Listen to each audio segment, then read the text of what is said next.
Yeah, so I would like to welcome you, Frank Foss, Town Moderator, to Coffee with a Purpose. And really, the floor is yours for pretty much anything. But with Springtown meeting upon us, I think we're interested in getting your take on just how you see some of the more significant warrant articles and anything really about it. And often we'll go around with a full round of introductions, but I think might be most interesting here is could all town meeting members just raise their hands? I think we've got it.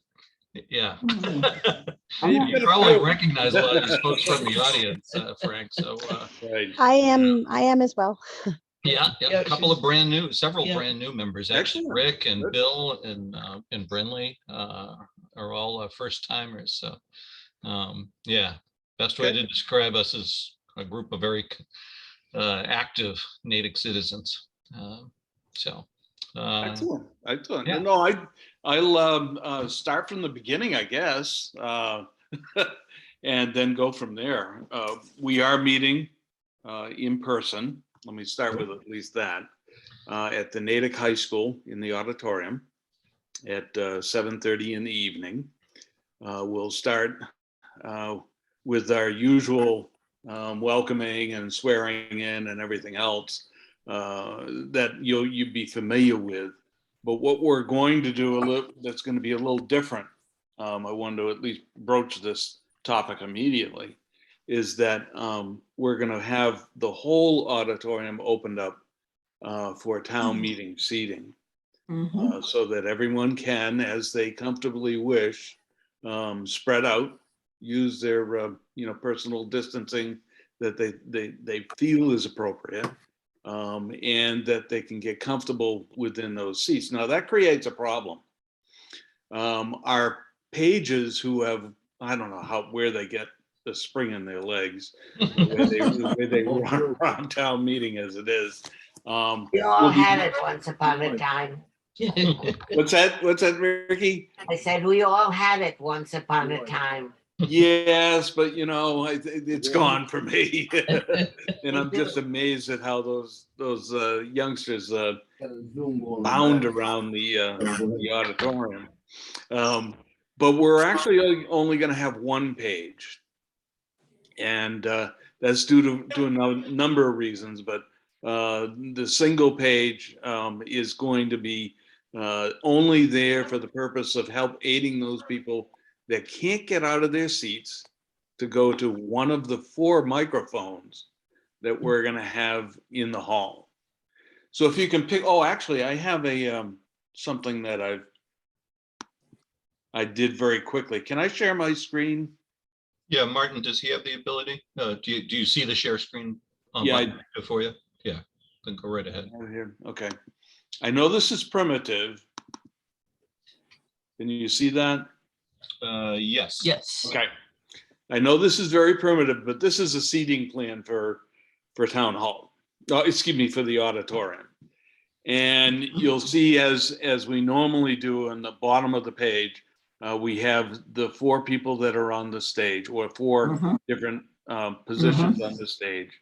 And the select board chair and the town administrator down in the well. But what we've added are the podium microphone and 3 stand microphones that are in the main aisles. So the people who wish to speak can go to those locations. And 2 of the microphones will be in front of the hall, and 2 will be in the center of the hall. There will also be this one page where we have the audio controls, where the custodian also manages that. And he or she will be able to, let's say, dart, as they usually do, to assist people that can't get up and that have issues getting up and getting to the microphone. Now, there's a real reason why. I'm sorry?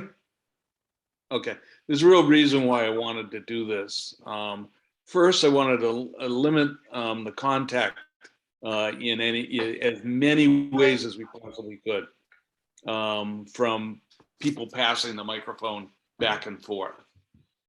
Secondly, it helps because I'm not going to be able to see the people at the back of the hall. I don't know if you've ever been on stage when those bright lights are in your face, and I really can't see very well past the center of the hall or center of the front portion of the seating. So as to make that easier for all of us and a little more organized, we're going to have those microphones set there in those places. Anyone that's having an issue certainly can let me know and ahead of time or even during the meeting, and we'll make certain that we'll make arrangements with the page with the microphone. But it's really, you know, to be safe and to conduct town meeting as best we can. So I wanted to at least show that very quickly. Yeah, Frank, if I could just ask, is there going to be a Sure. designated place for town residents as opposed to town meeting members to sit that there used to be? That. The unfortunate thing, there only be designated spaces for town meeting members and the town administration. Any additional seating that's open will be for residents, and I'm afraid that's going to be way at the back of the hall.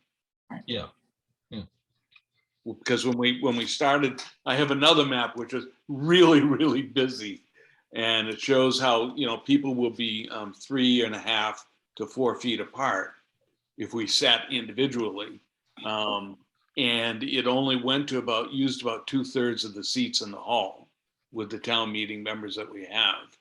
So, and I assume, you know, Ricky and Jay are going to sit together. You know, certain couples are going to sit together. And with that'll actually bring people forward. So it does leave a certain amount of seating in the back of the hall. But that one diagram I have that shows it is very busy, where it has all my notes and everything on it. And you don't need to see that. I can't figure out half of it half the time either. So I wanted to at least broach the issue about seating and you know, meeting in the hall, but I also want to broach the subject about COVID-19. And we've taken, of course, it very seriously for the past 2.5 years now, and we're still watching it. And matter of fact, we have a meeting at 1 o'clock today, or I am, with the Mike Boudreau, the director of the Board of Health. And we're watching very closely what the trending is.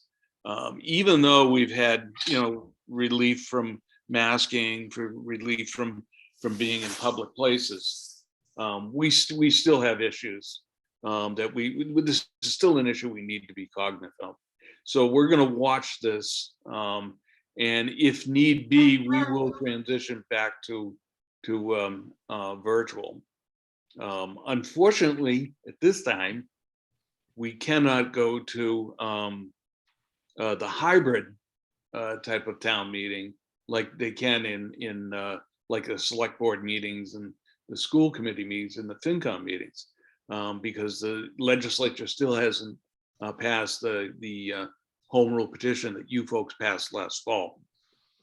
Been tracking that and watching that, and it is in committee. So we're being very careful and cautious and trying to be as you know, at least informed as we can with regards to what the town is doing, the schools are doing, and more importantly, what the Board of Health believes is the best way to approach an in-person town meeting. I see Jay's got his hand up. Jay, did you want to ask something? Yeah, Frank, I just want to ask a question. The Sure. podium mic will be treated like the other three. In other words, it's usable by anybody, right? That's Not correct. not just town officials. That's correct. Thank you. That's right, Jay. Yeah, that way it's accessible, easily accessible from the four corners of the main seating of town meeting. Yep. Good. Is there something in the chat? Got your hand up too. Oh, I spelled podium wrong. Okay. All right. I'm a phonetic speller. I've been good catch. Thanks, Jay. I'll change that as soon as we're done. How's that? Well, okay. So those are the immediate things. So, yeah, I think Ricky had her hand up as well. Ricky did. Oh, okay. I did. Did I you, did. Ricky? I didn't see that. Are we gonna wear masks? It's your prerogative as to how you wish to cover yourself, wear a mask yourself, and seat. This is something that we've thought about. That it's, again, if the Board of Health rules that this is the best way to meet, then I'll do whatever the Board of the Health directs us to do. But right now, Because- we're not going to be enforcing a mask mandate at town meeting. I see. Because today's news showed numbers drastically up with this new variant. Yeah, I I've forget been what watching. it's called, but you know, a really big increase. So that's why I wondered. And And this that- grid, yeah. yeah, the gridiron thing that they had in Washington, they had 56 people come away with with COVID. So Oh boy. yeah, Well, the last thing we want is that, I'm sure. No one wants that, Ricky. yeah. Oh, I know. I yeah. know. Okay. Frank, there's one question in the chat as well about training for new town members. Great question. Yeah. Yes, we're going to hold an orientation. And for the life of me, now I forgot the date. It's the Thursday before town meeting, which 21st. the 21st. Thank you. Somebody's good with dates. And we're going to do it via Zoom. And I actually invite everybody to come, whether you're a seasoned town meeting member or someone that's first time in town meeting. I actually would urge strongly those people who have basically been elected in the last 2 or 3 years to come, because they're going to find that town meetings can be a little different, as some of us know, when we meet in person as it is online. Good. Great question. Okay, how about if we move on to the warrant? That would be great. As you know, the select board called the warrant, and I have a copy of it. Does everybody have a copy, or I can display it if you wish? Probably some folks don't have it easily available. So if there's particular parts you want to highlight, sure, why don't you share? Okay, let me, I thought I had it open. Too many screens. Yes, this is what actually happens at town meeting too, believe it or not. Luckily I have pauses between all that. Where is it? Microsoft Word. Huh. Is this it? We're seeing a screen, but it's your Zoom. Did I lose Oh, it? Oh, there we go. There we go. That's, here it is. Here's the one. Okay. So once again, we're meeting April 26th, Tuesday night at 7:30 in the Natick High School. I'm not going to talk about every single one of these articles. So unless there's something that you want me to mention, I'm going to highlight on some of them. Because we normally have 10 or 12 articles that we do every single town meeting. The first one is actually one of those, and that will be on the consent agenda, which is a motion that I propose if town meeting permits it, so that we can dispose of those things that are standard procedure, no action, or essentially being referred, to another body that really doesn't need explanation. So this year we have about, I think it's 10 or 12 articles that fit into that type of exemption. As a matter of fact, I could share the copy of the motion, but again, there's about a dozen articles, and Article 1, this the select board for authorization for easements is one of those articles. We'll kick off by voting the consent agenda and eliminating those 10 or 12 articles from our agenda. Then we're going to run into, I think, something, we're going to hear 3 interesting reports under the committee article. And if I can remember them all, one is net zero. The other one is the town meeting recall committee report. And I think Josh Ostroff is going to give a report from the transportation committee. I haven't heard of any others, but sometimes a couple days before town meeting, one of the committees stands up and say, we want to report to town meeting. So that's what I know so far. The elected official salary will also be in the consent agenda. The personnel board plan has very few changes. That's in the consent agenda. There are some collective bargaining agreements that have been approved by the select board and by the units, the bargaining units. So you'll have this article 4 you will take up, which leads us to really the reason why we meet in the spring, which is the financial articles. Now, the financial articles are really, the next 5 or 6 articles are split into 2 categories: the current fiscal year and the next fiscal year.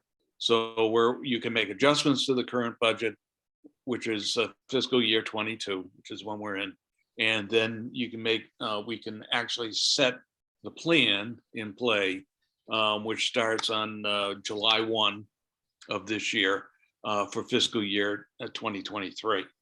Right now, the town believes that there are no adjustments that need to be made to fiscal year 22. So anything having to do with fiscal year 22 will be part of the consent agenda. So the rest of what I'm going to say is going to be that I wanted to kind of share with you is with regards to the fiscal year 23. So if there are any questions during this, please, I'll keep an eye, be a little more vigilant in watching the hands up. Yeah, there was one in the chat about just where there? can we see the 10 or 12 articles that'll be in the consent agenda? I can show you that if you wish. I can't see the chat while I'm sharing, unfortunately. Let me see, I did. There you go. This is the actual motion that I've tentatively put together. You notice it's marked draft at this point because I want to get final sign off by town council. So you can see the list of articles at the top if Yep. you want to make note of them. 1, 3, 4, 6, 8, 10, 12, 13, 14, 16, 18, 19, 20, and 23. Yeah. And this motion would be available before the first session, right? So, yeah. Absolutely, Doug. Yeah. This is something that I also want to make certain that it's clear. We post everything to the Finance Committee webpage, to the town's webpage under town meeting information. And I will be emailing as best I can these to folks, especially town meeting members, so that they have as much of the motions or many of the motions as we can in information before town meeting. So you can look in those three different places. Jay, do you have a question? Yeah, Frank, do you think the Finance Committee book is going to be on time this year? Yeah. So we'll have an opportunity to look at the content of these articles Yeah. beforehand. Yeah, Linda and the crew, the Finance Committee, finished up voting the financial articles last week. And that's the heart of what, of course, what goes into the book. That is they're in process of doing that right now. You should have that 10 days before town meeting. Yes. And Linda's very good about posting it online too. And that's how I access a lot of what my material during town meeting. Although I do keep the book so I can at least understand which page it's on and whatnot. But when I'm doing, research and whatnot, the online the information is very, very valuable to me. So this is the consent agenda. I'm going to leave this if everybody's okay with that. Yeah, that's fine. Thank you. Yeah. How about if I go back to the next thing I wanted to show you folks?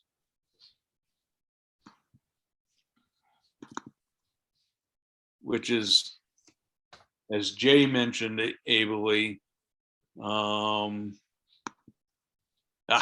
yes, the actual budget document as it was produced on February 1 of this year is online now. It's a town administrator's proposed budget.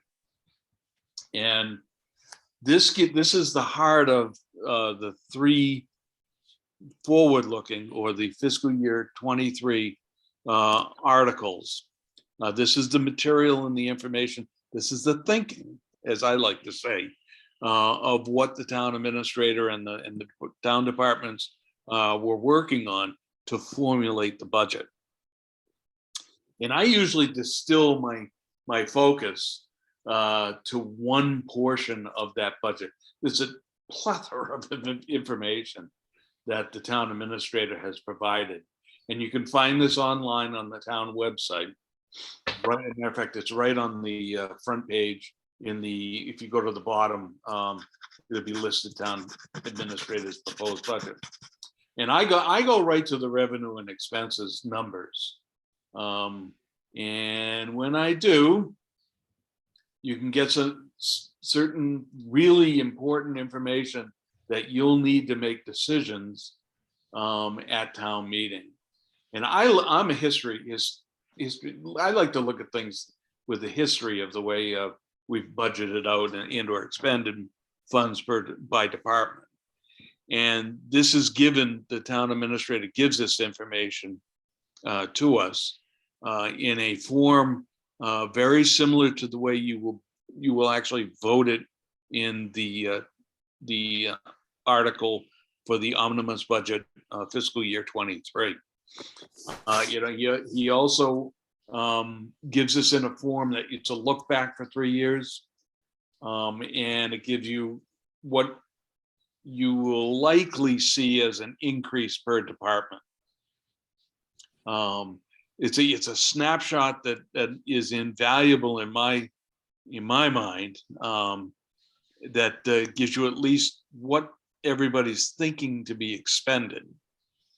There'll also be information at the bottom of what would be expended for general fund purposes like the capital improvements.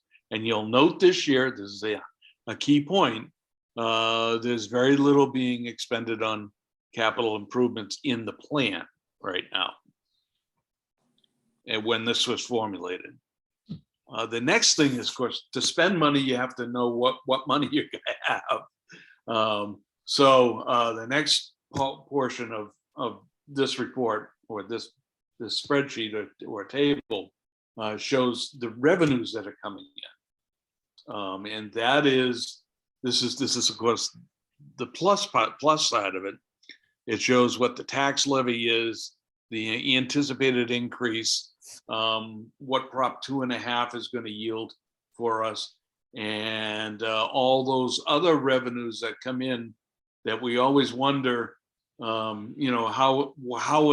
are they actually assuming they're going to be, and from the trends, where do they believe these are going to go, and where they've come from.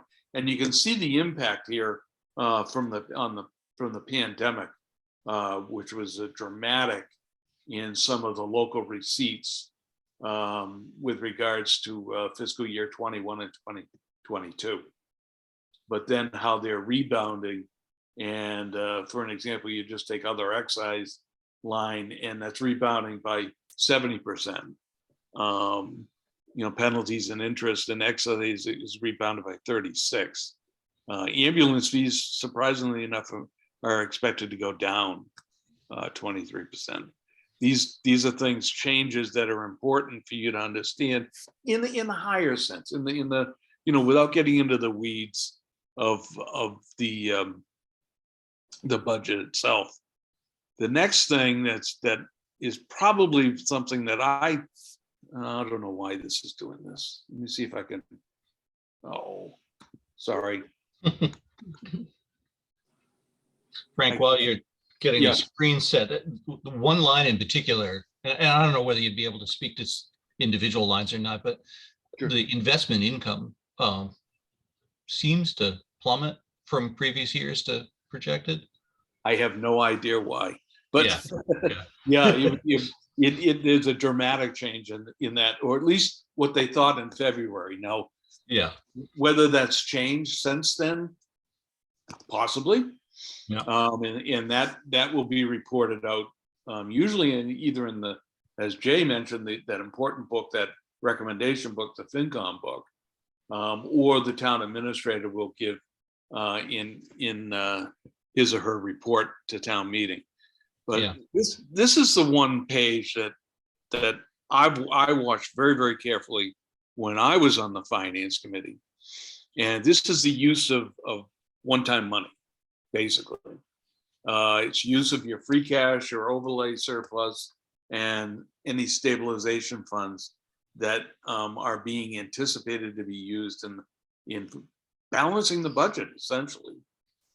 And you can see that we have, for the last 3 or 4 fiscal years, kind of filled that hole. We call it the structural deficit, with primarily free cash and stabilization funds. And you can see the trending here. The stark trending that you're going to hear the town administrator talk about is now we don't have a lot of stabilization money. We don't have a lot of money in the piggy bank, in the rainy day fund, as it's been called. And I think it's like 3 or 4 million at this point. So we can't take money this year from those funds. So you'll see that there's a huge swing in the use of free cash this year, from last year to this year, where we used a lot of stabilization funds. The select board, in their wisdom, thought that this was a good idea to use stabilization over the last 2 years to prop up the budget. So and the reason why I wanted to stop on these things is that I think this is what Jamie Erickson, the town administrator, is going to focus on when he does his State of the Town address. And that happens when we take up the article for the omnibus budget. So the town administrator will give that overview, and you're going to hear about the change in the revenues. You're going to hear about the swings in expenses. You'll hear about some of the new things that actually, if you look further on in this report, actually more towards the beginning, you'll read that there are some changes that they're making in the operation of the town, albeit minor or muted from previous years, because of this one issue that we see here, which is the use of one-time funds. And the other issue is that the town is going to be talking about a Proposition 2.5 override over the next 6 months to a year. This information will set the stage and how the town administrator, in my humble opinion, delivers it to support and or give reason for a proposition 2.5 override, an operational override. I think you'll also hear the same thing from the school department. I haven't talked to Dr. Nolan about her presentation, but I did hear the finance committee report, or when she reported to the finance committee. And I think that the information that the schools that provide, Natick Public Schools provided to the FinCom is supporting the need going into the future, albeit that their enrollments are down a little bit. They do expect that that's going to swing and change. So that's the essence of what I look for. I should say first look for in the town administrator's report. It's almost like going to the last chapter in a book and reading it, and then going back and figuring out how the author got there. But it's a good way to, if you just want a high level view of the articles dealing with the budgets, to go to this point or to this report. So I'm going to go back to the warrant at this point. Do you have any questions at this time? Ricky, do you have? Yes, I see your hand up. You're on mute, Ricky. You gotta come off mute. There you Thank go. you. First of all, I have to ask for forgiveness because I can't make out the Excel spreadsheets very quickly, so I couldn't get to, perhaps the answer to my question is in there, but I just couldn't see it. What I'd like to know is, I'm watching what's happening with a lot of the properties around town where they're doubling in size and their assessed values. And I'm wondering, has there been a way of coming to some baseline understanding of what we can expect in tax revenue, given, let's say, if our taxes just stayed the same, but on the basis of the new assessments, what would the increase in the dollar value might be? Is my question at all clear? I think I know where you're reaching for, and with all the let's say the rehabs, what I call a mansionization, the building that's going on in town, it has to be increasing our revenues, and it is, and I'll show you a real hint. If you go back to, see the top line where I don't know if you can see that, Ricky. All right, just the top line, which column? In the right-hand column, the top line, it says 4%. Hang on. For tax levy, yeah. Yeah, Or- and it's a tax levy line. Now we all know that we're constrained to Proposition 2.5%, which is a 2.5% increase every year.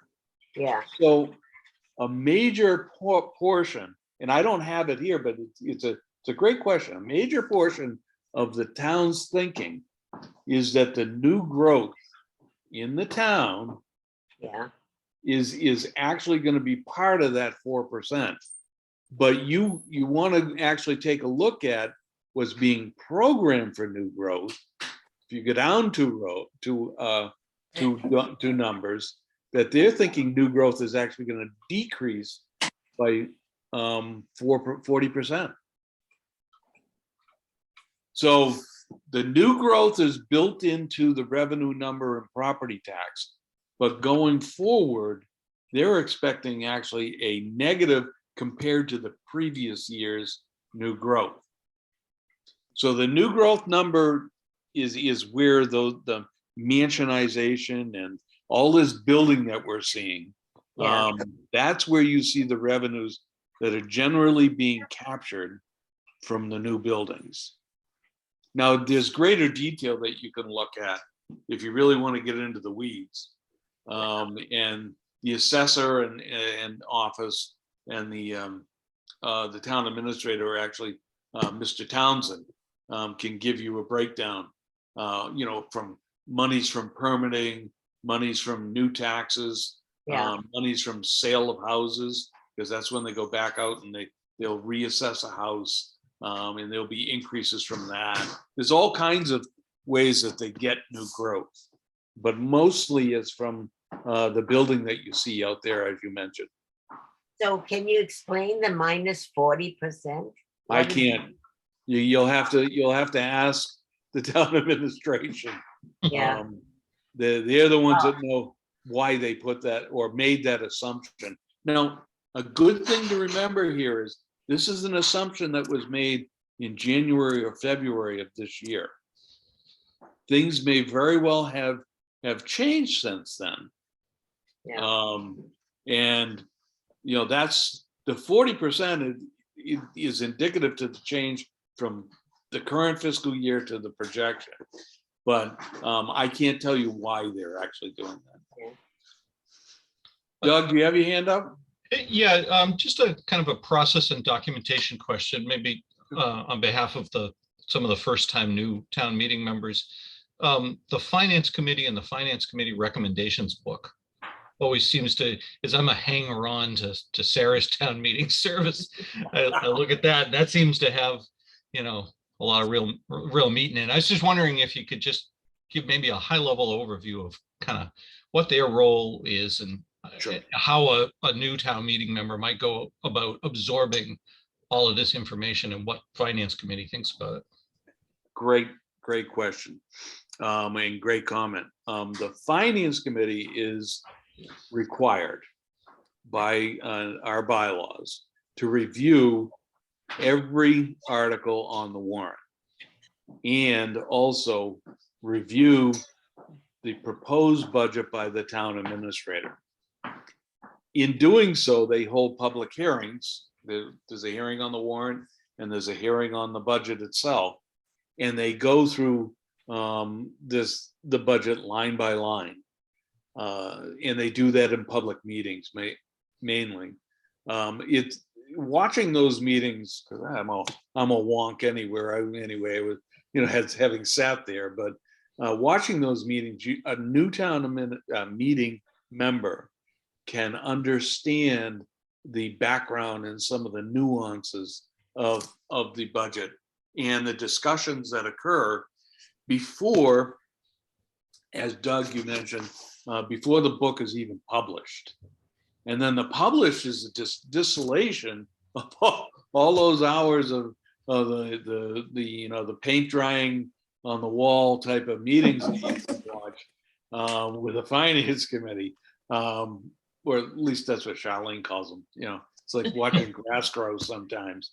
But if you hear something, you can see how it goes from the proposal to the Finance Committee's review to any amendments that both parties might make, the town administration and the FinCom, and it culminates in the Finance Committee book, which basically is a recommendation that is made to town meeting members based on every article or every article they wish to make a recommendation. And then the actual ask, the motion that is going to be provided. And Doug, you're right. The information that the Finance Committee provides is phenomenal. You can breeze through it like I did the town administrator's report, or you can go line by line through their narrative and learn a tremendous amount of information. I do always say this to newer town meeting members. As a longtime town meeting member, I learned this the hard way. Do not try and read that whole book all at once. Do not do it late at night because you will fall asleep. But it's good to look forward to the first 10 or so articles and try and avail upon yourself the information that's in those articles. Trying to take in too much information usually clouds clouds my mind. That's how I usually kind of approached it, by going through that way. And because the consent agenda will clear out a number of articles, we will likely get to, we could get to the budget the first night, but likely get to it more on the second night. So people can prepare for that. Does that help you out? Yeah, thanks very much. Welcome. And any first timers have any process questions they want to ask her? Yes. Brindley? Brindley, you got to come off mute. Sorry. Hi. Yes, sorry for the newbie question. I'm sure it's a newbie question, but I'm looking through all of the ones that you have under consent. I get all of them except for number 23. I have a question about understanding Article 23, the definitions to add new and amend existing definitions for commercial and non-residential uses. Is that written somewhere else? Can you explain that one? That one I don't understand why is under the motion, because I don't understand that one under why it's under the motion for consent. Okay, it's a great question. As I was watching both the planning board hearing and the finance committee hearing, both bodies felt it best to go back and review the changes that they were going to make in the definitions in the zoning bylaws, because they didn't allow for a broad enough review of all definitions. And I'm going to get a little wonky here. My role is to make certain that any motion that goes to the floor is within the scope of an article. And what they wanted to change was beyond the scope of the article that was proposed in Article 23. So Article 20, since they wanted to make more changes within what was allowed within the scope of the article, it was best for them to go back and review all the changes they want to make, rather than just a few definitions, and then come back in the fall to make those changes. So that's why Article 23 is being referred. So in other words, what you're saying by that is that we're asking them to go back and redo all of that before they come with the new verbiage. They actually suggested themselves that that's what they want to do. And we meaning myself and the finance committee and also the planning board, discovered that what they really wanted to do was broader than what's under the article. So in other words, this article doesn't actually make any changes. It just gives them the permission to go back and make, to relook at what they're doing and then submit changes in the fall. It gives them the directive to do just that. Okay, Right. great. Thank you. Yes. Because I was looking for where those definitions were and I'm like, how are we saying okay for them to have definitions changes if I couldn't find where those were. So thank you for that clarification. And let's say that article, just take this one step forward, so that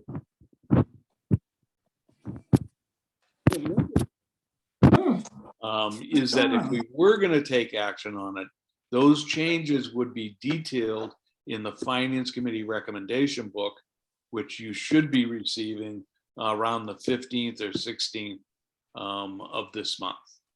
So within another week, you're going to see that Finance Committee book. And the details of any motion or changes, if we were going to be asked for positive action, that would be detailed in that book. Great, thank you. You're welcome. Can I have a couple more? If there isn't any other hands, I do have a couple more I'd love to ask. I don't see any other hands.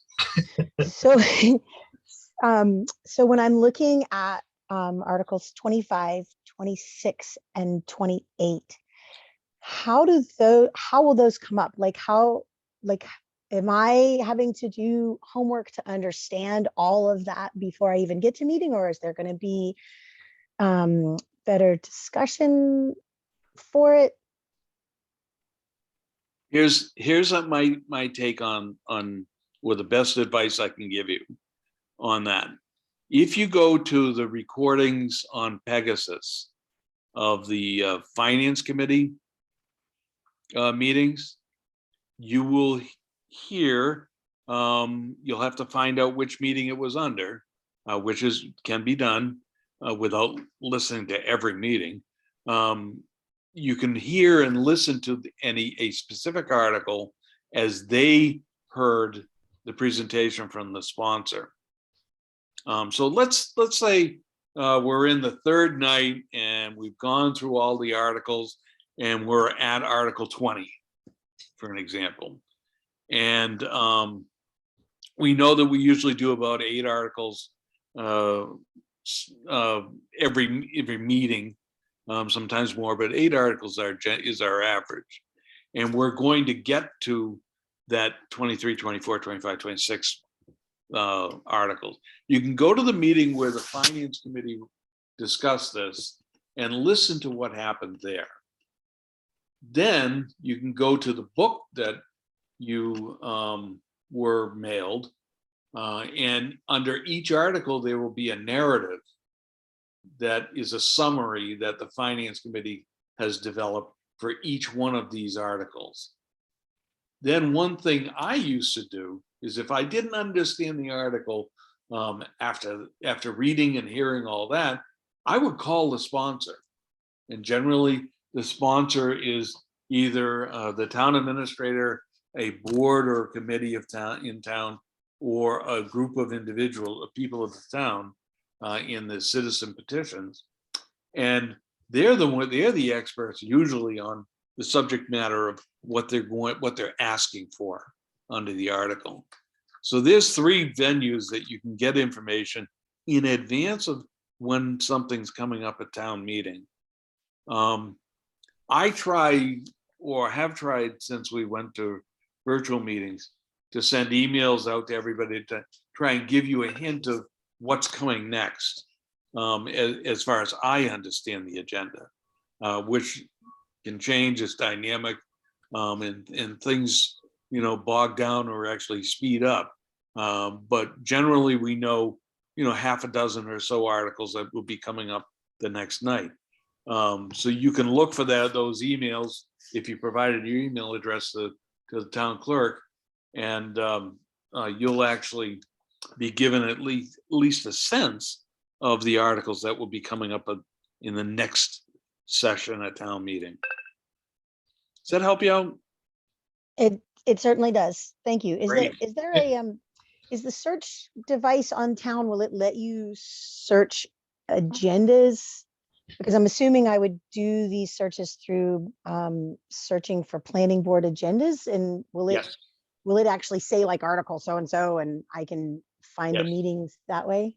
Yes, if there was Okay. a line item in, let's say, the planning board or the Finance Committee agendas that read Article 23, which the Finance Committee does list them separately. I don't know if the planning board does or not. Sometimes they do, sometimes they don't. But in the Finance Committee, they definitely do. And you can actually find the evening in which the item was on the agenda by article that way. And Great, I do thank that. you. I do that all the time, Brindley. Frank, there's a related question in the chat about kind of the order of the warrant articles, and maybe you could just describe briefly how it is that changes on occasion. Okay, yeah. What happens often is that members or even sponsors will come to me and say, I'm speaking to this, or I want to speak to a particular article, but I'm not going to be here next Thursday night. And I make a suggestion to them that they can postpone consideration of any article, or ask town meeting if an article can be postponed, and set the time for an article to be heard. So at the beginning of every meeting, you'll see that I generally will take what I call procedural motions first. And those are the motions that at least I'm aware of, that someone might give a scenario as I just described. Or we've had a couple of circumstances where for some business reason or life reason, a particular person can't be there. It's spur of the moment. And we will actually accommodate that and set a time where people can come to a subsequent meeting. I like to make certain that it's not postponed as much in the same meeting if somebody's running late, but more postponed into either 2 days or the second meeting out, to give people plenty of notice that a date or an expectation has changed. We generally have a practice of taking articles 1 through, in this case, 30, except when town meeting has voted and agreed to take articles out of order. I think that answers the question. Yeah, I think so. Good. So there's a highlight on the budget. Now, we do other things with regards to the budget or spending money. That is, we have the school bus subsidy. We set the town meeting, sets it, not we, because I don't vote at town meeting. Revolving funds, we authorize debt. Then we go through some of the capital improvements, which is usually a whole evening. And we have a number of things that the town is going to be recommending. Everything from roof repairs on buildings to buying police cruisers to I think they're going to talk about a ladder truck. I don't have it in front of me, but I listened to some of it at the finance committee. I think there was a ball game on at the same time, so I was flicking back and forth. Shame on me. This has been limited with the Red Sox this year so far. But I did catch that there are a number of things that are going to be asked for. All of those things will be listed in detail in the Finance Committee recommendation book, as well as you can go back and search through the agendas when these things were listed. The capital is a very large portion of our spending plan each year, and we do get some detailed reports also by the town administration and the school department if there's items there for capital purposes. Then there's some odds and ends that we run through that also have financial implications, such as the cable fees and whatnot. Then we get into either the citizen petitions or boards assigned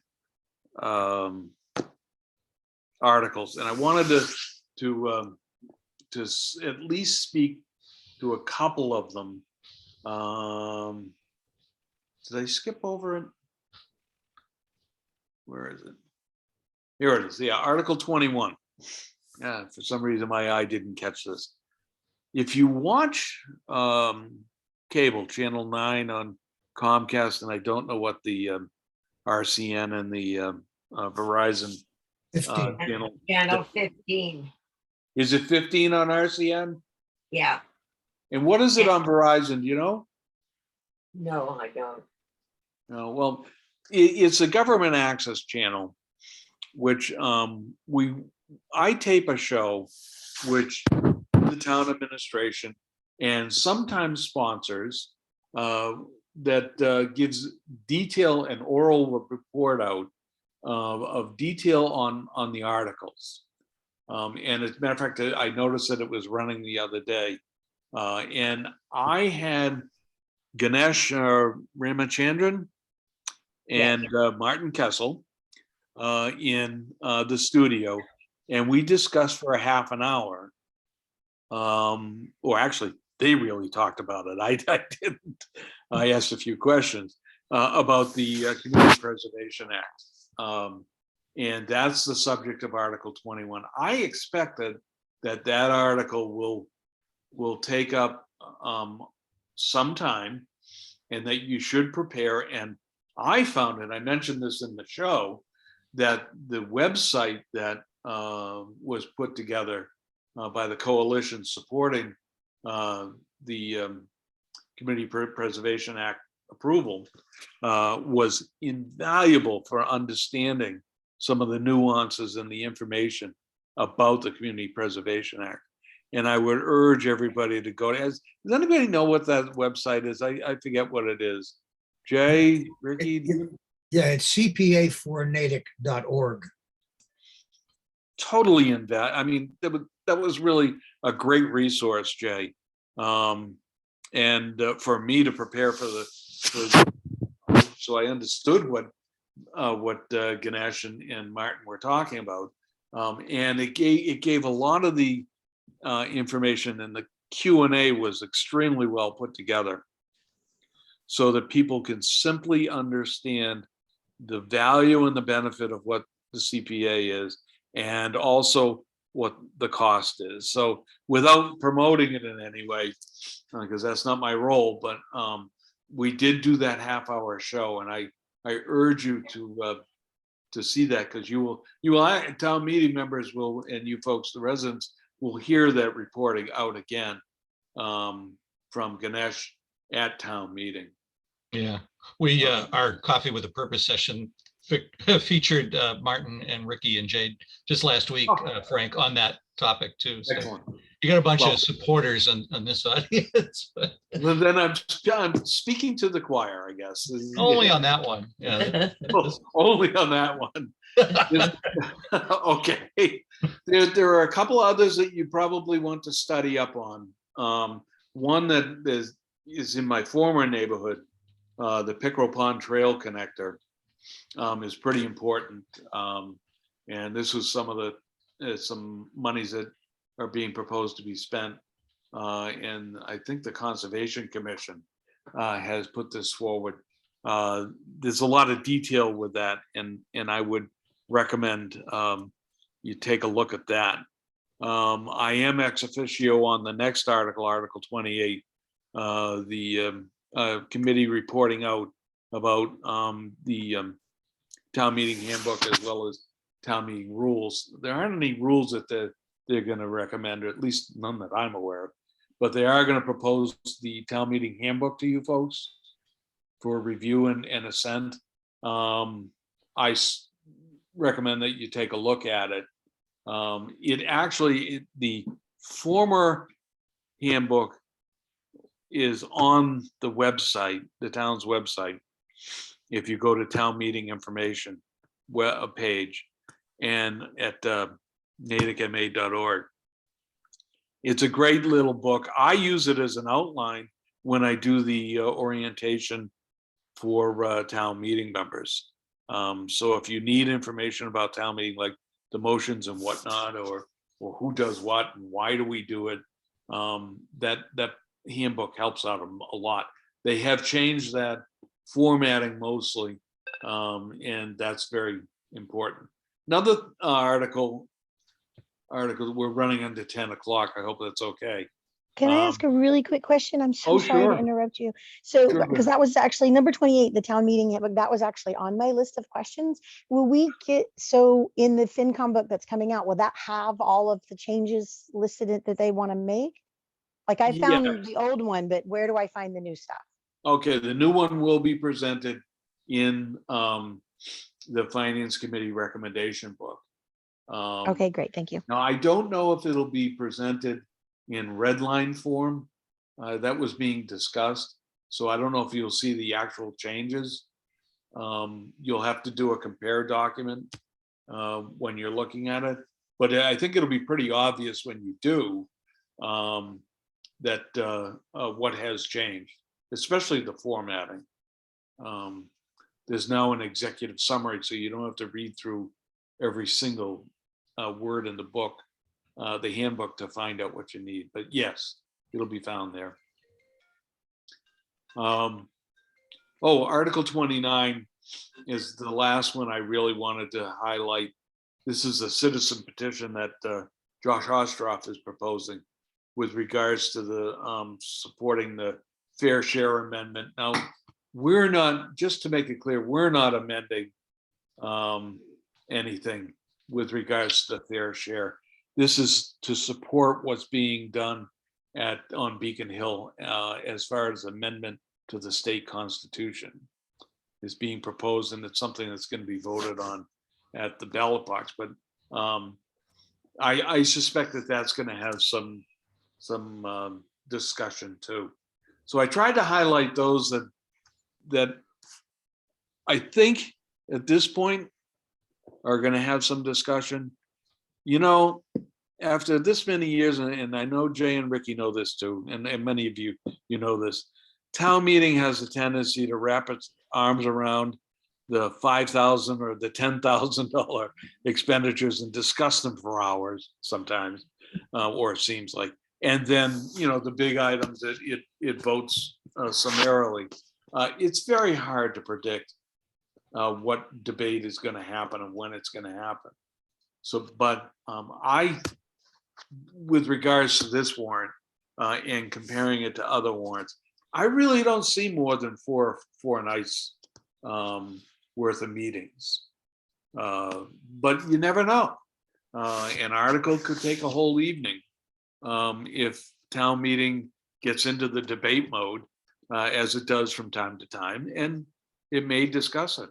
I've heard rumor, I haven't seen them yet, but there may be one or two resolutions that are going to be proposed at the beginning of the meeting. And the resolution is commending, you know, a long-serving individual. You can imagine it's going at a minimum, it's for Sue Solomoff has been proposed.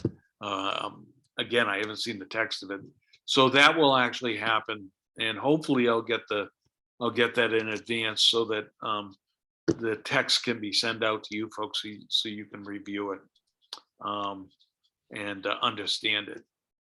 So that is what I wanted to talk about. And you've asked questions in the interim too, which is excellent.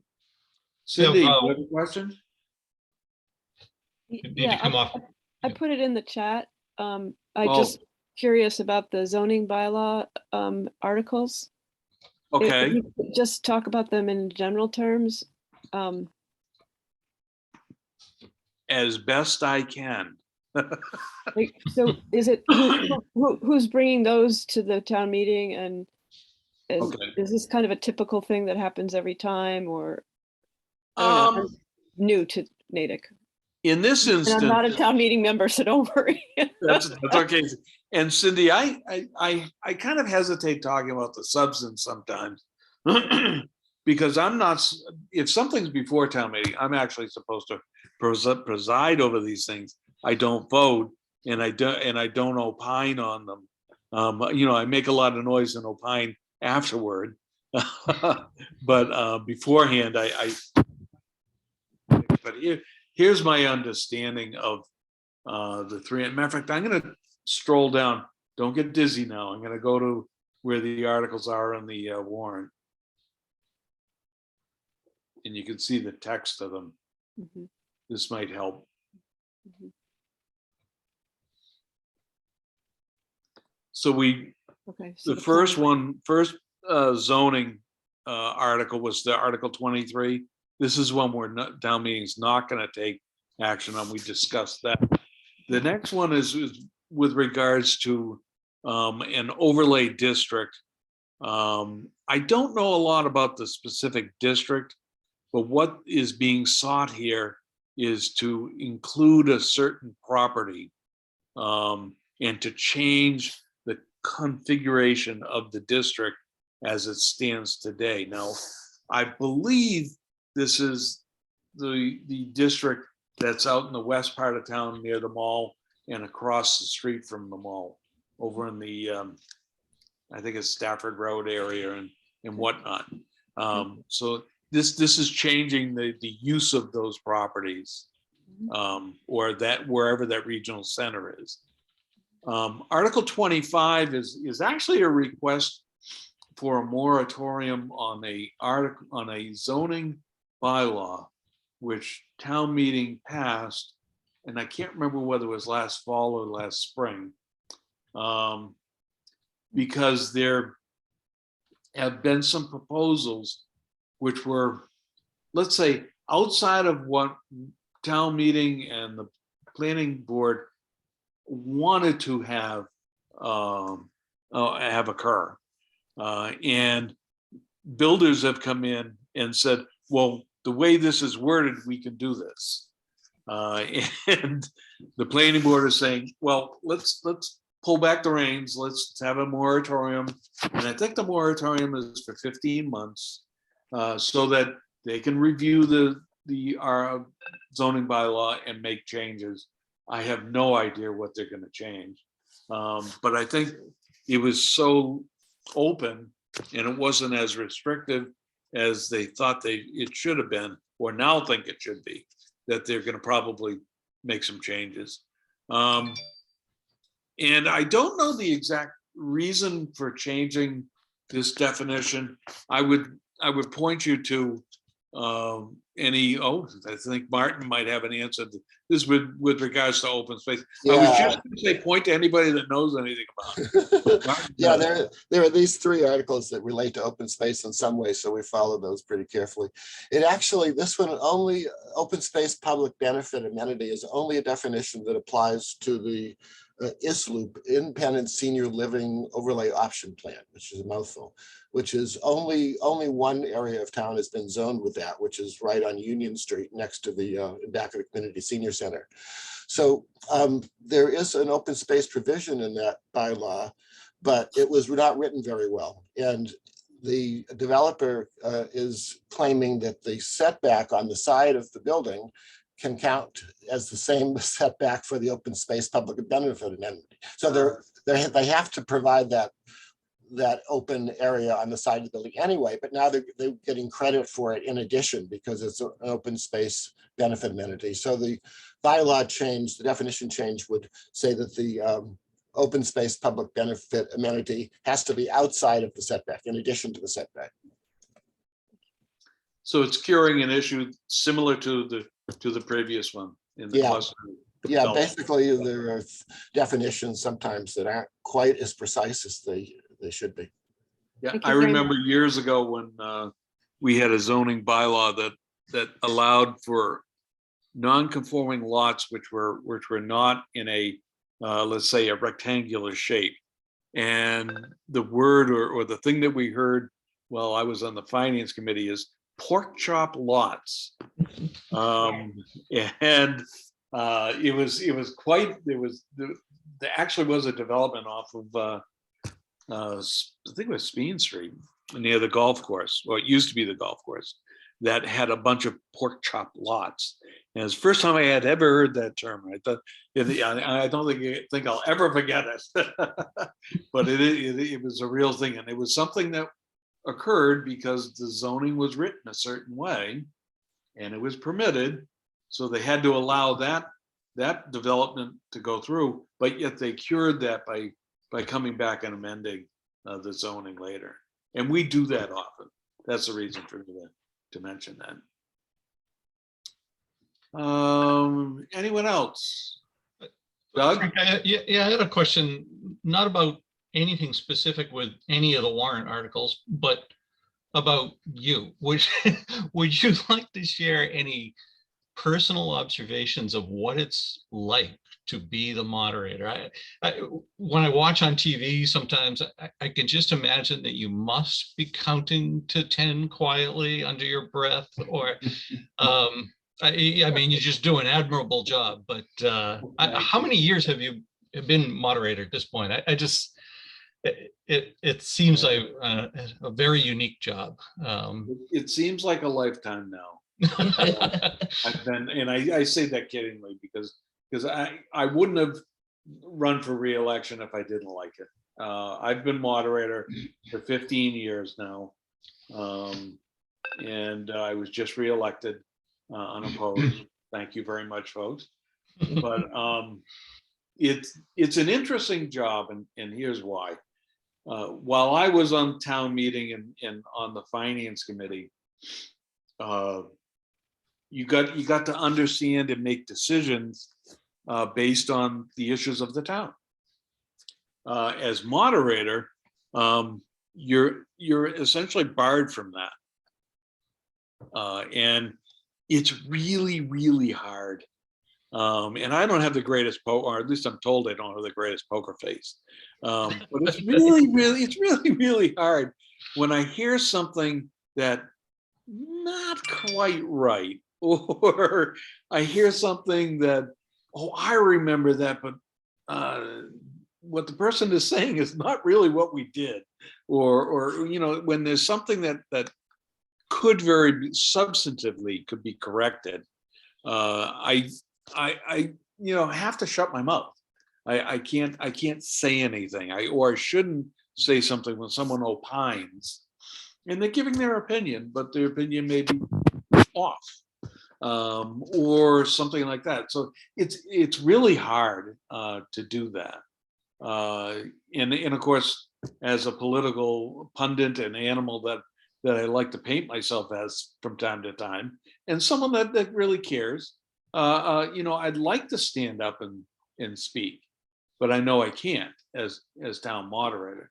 So I sometimes will fill in with, and I've done this a few times. I've been careful about this, and yes, I have counted to 10 a number of times. And you know, I'll give some. I'll say, well, I think the information is, and then I'll turn to the town administrator, or I'll turn to someone like Martin on open space, or I'll go to you know, whoever the chair of the planning board is, and I it was Terry Evans. I don't know who it is now, but and I'll ask, you know, do they want to add to that or whatever, and allow them to help give the information that might be necessary for a town meeting to do. Another thing I found that is part of my job that's very hard is to try and get a balanced viewpoint or balanced debate on town meeting. One time we did and it was on the assault rifle resolution that Rich Sidney proposed, and I had a pro-con microphone. Some towns do that. I've opted not to do that. Not to say that I know what's in town meeting members' minds, hardly, because I've been surprised often. But I find it hard to get a real balanced debate and view and discussion sometimes, not only by time but more so in a viewpoint. And it's, you know, I don't want to stand up there and say, okay, who's for this and who's against it. But I after 15 years, I've started to learn some of what people think and how they you know, will vote, or how they'll discuss things, and those who are informed and those who are less informed. And I try and call the balls and strikes that way. And I said it in an article, I don't know if you saw it in Metro West Daily News. My role is more of an umpire during the meetings, and I call the balls and strikes, or the foul balls or whatnot.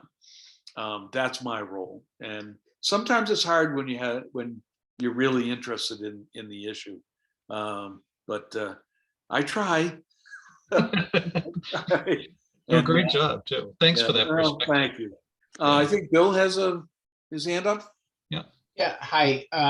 This has really been helpful for me as a new town board member. My question has to do with the different articles are pretty limited in terms of what they talk about. do we do our own research on that, or is that discussed at the town meeting? So you get the pros and cons aired before the article is voted on? That's actually a great question. Procedurally, when I call an article to the floor, and I'll say Article 25, it's a question with regards to cluster development, which is allowed in a certain district. I will then turn to the Finance Committee and say, does the Finance Committee have a recommendation? The secretary normally will then state whatever the recommendation was. And because the two members who were on the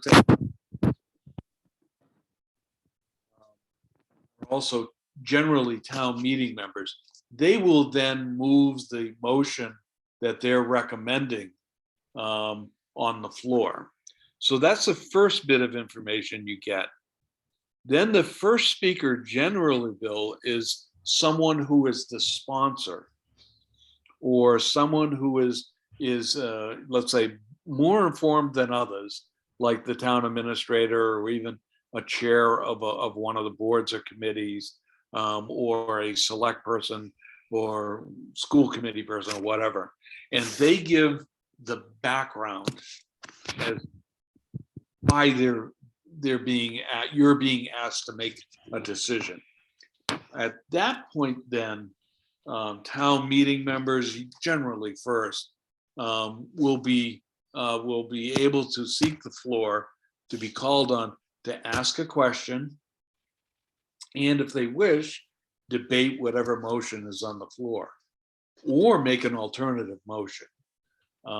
So the discussion then goes from to inform to speak about and to seek further enlightenment, and then to speak your piece. And after I feel that 3 or 4 or so of the town meeting members that I choose or have called on, I will generally start calling on the public if there's anybody, or the whole hall, that is, and allow debate to go on. So that's how discussion happens. I've always said that my best friend, and I've repeated this a couple times, has always been the Finance Committee recommendation book. Any kind of information I gleaned from a meeting or one of the reasons why I started that show that I do, the Town Meeting Primer, is that nobody ever told me when I wasn't on the Finance Committee what the articles were all about. I had to find out for myself. And the Finance Committee books back in the 90s, in the late 80s, really didn't tell you a lot. Didn't inform you. And we used to get handouts on the table when we checked in at town meeting. And we had to read these handouts immediately sometimes to get the gist or an understanding of what the articles are.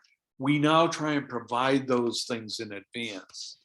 And I do that, Bill, through the 3 ways I've mentioned, posting them on the town's website. Linda posts them on the Finance Committee's website. And then I try and email those that I think are coming up to town meeting members. Then I email the links, not the whole documents, so it's not going to bog down your inbox, so that you can find the information and read about it in advance. Does that help you out, Bill? Yes, I guess a related question is this book that everybody keeps talking about.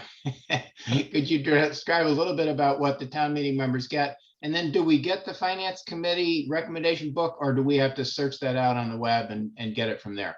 You will get that book mailed to you as a town meeting member, or you can also access that through the town's website.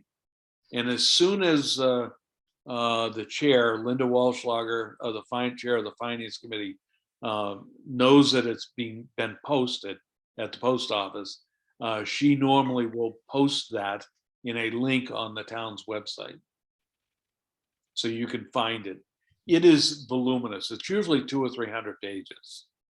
Yeah. But it'll give you the article, Yeah. the real important thing, article, finance committee recommendation, motion, and then what I call a narrative, which is an explanation of what the motion means.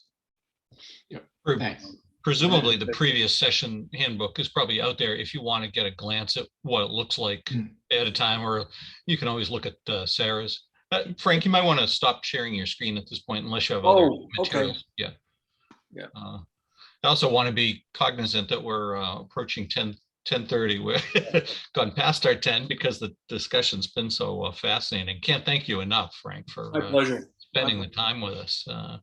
Do other folks have questions for Frank at this point? Yeah, Yeah. at Article 29, you said is one that Josh is proposing, but it wasn't on the list of articles. And could we talk a little about what this state issue is that is being considered? Well, I'm going to give you my thinking or understanding of it. Then, because it may be a little biased, you may want to, also expand. Someone else may want to expand upon it. The Article 29 is asking town meeting to approve or to make recommendation that they assent to what's called people call the millionaire's tax, which essentially is, and this can only be implemented in Massachusetts by virtue of changing the Constitution of the Commonwealth of Massachusetts, because the Constitution basically says, as I understand it, that all taxation shall be similar through all classes.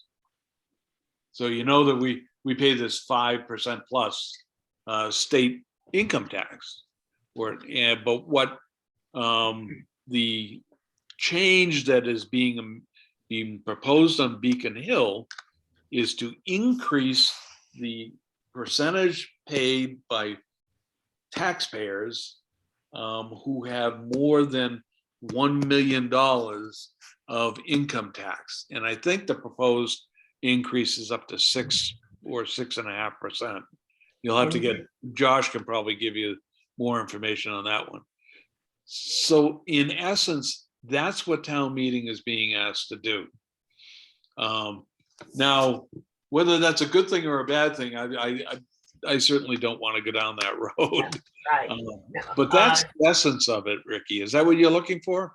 Well, I didn't know what it was at all. So, Okay. yeah, well, that tells me, because I know that by our Constitution, Massachusetts cannot have a graduated income tax. And that's something that, that many of us have wanted for a long time. So this is a small attempt at a variation in the rate of tax that's income based over $1 million, I guess, dollars of earned income. Is that correct? Earned income? That was my understanding too. Okay, thank you. Yeah. Thank you very much. Martin? Yeah, I Appreciate it. think it's worth emphasizing that this is a resolution as opposed to all the others, which are warrant articles, which means this is non-binding because the town meeting in Natick has no authority to amend the state constitution. We can recommend or urge the state to do it, but we can't, the town in Natick can't do it. This is sort of like a straw poll. Yeah, in essence, it is like that. And it's something that will go to the ballot eventually if Yeah. it gets by the hurdles on Beacon Hill.